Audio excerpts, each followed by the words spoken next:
Подготовительная работа завершена. Региональный оператор «Ухта-Жилфонд» уже заключил договоры со всеми действующими полигонами на территории Коми. Проведены аукционы и по выбору операторов по перевозке отходов в районах республики, а в адрес всех управляющих компаний и ТСЖ региона по системе ГИС ЖКХ были разосланы уведомления о выборе способа начисления платы за коммунальную услугу. Эта встреча с ухтинскими домоуправителями – еще один повод донести важную информацию. Все для того, чтобы с 1 ноября не происходило никаких кривотолков. Законодательство нас сегодня гласит, что в случае, если управляющая компания предоставляет нам протокол внеочередного или предыдущего собрания, что плата за коммунальную услугу начисляется напрямую ресурсоснабжающей организации, то, соответственно, мы выходим на прямые договоры с потребителями нашей услуги. Если такие протоколы не будут предоставлены, то наша обязанность заключить договор с управляющей компанией, и, соответственно, управляющая компания включит в состав своих начислений коммунальную услугу по обращению с твердыми коммунальными отходами.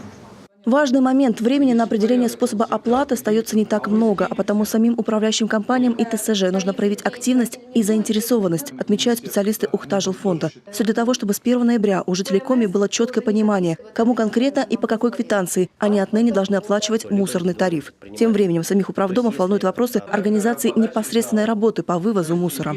По переработке, утилизации, по разделению отходов. Какие ваши действия в этом направлении?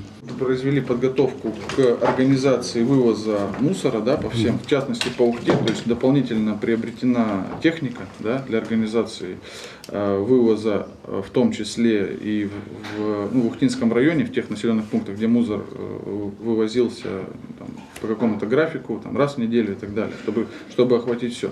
Соответственно, в дальнейшем прорабатываем самое основное. Территориальной схемой предусмотрена перевозка всех отходов на действующие полигоны захоронения. Так, на Ухтинскую свалку, которой заведует спецавтодор, будут свозить мусор, в том числе и из соседних районов – Троицко-Печорского, Ижемского и Усть-Цилимского. Все потому, что там своих полигонов пока нет, но они будут построены со временем. Наши планы в течение 2019 года построить мусоросортировочный комплекс с полной загрузкой, обеспечивающий обработку всего мусора, поступающего дополнительно с этих районов. И строительство мусоросортировочного комплекса в Сыктывкаре.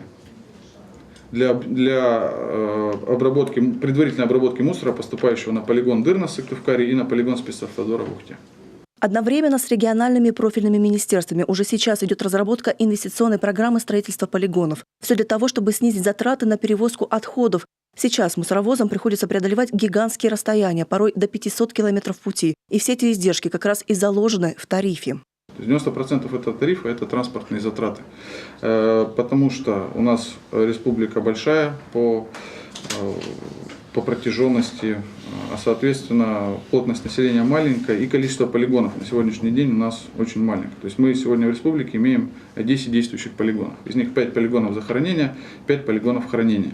Это значит, что со временем мусорная карта Коми претерпит серьезные изменения. К полигонам и сортировочным станциям будут добавлены и специальные мусоросжигательные комплексы. Этот вопрос у рекоператора и властей Коми также уже в стадии проработки. А это значит, что по итогам этой большой работы можно будет говорить о существенном снижении транспортных издержек. А значит, вероятно, и об уменьшении самого тарифа. Любовь Лапина, телеканал Юрган, Ухта.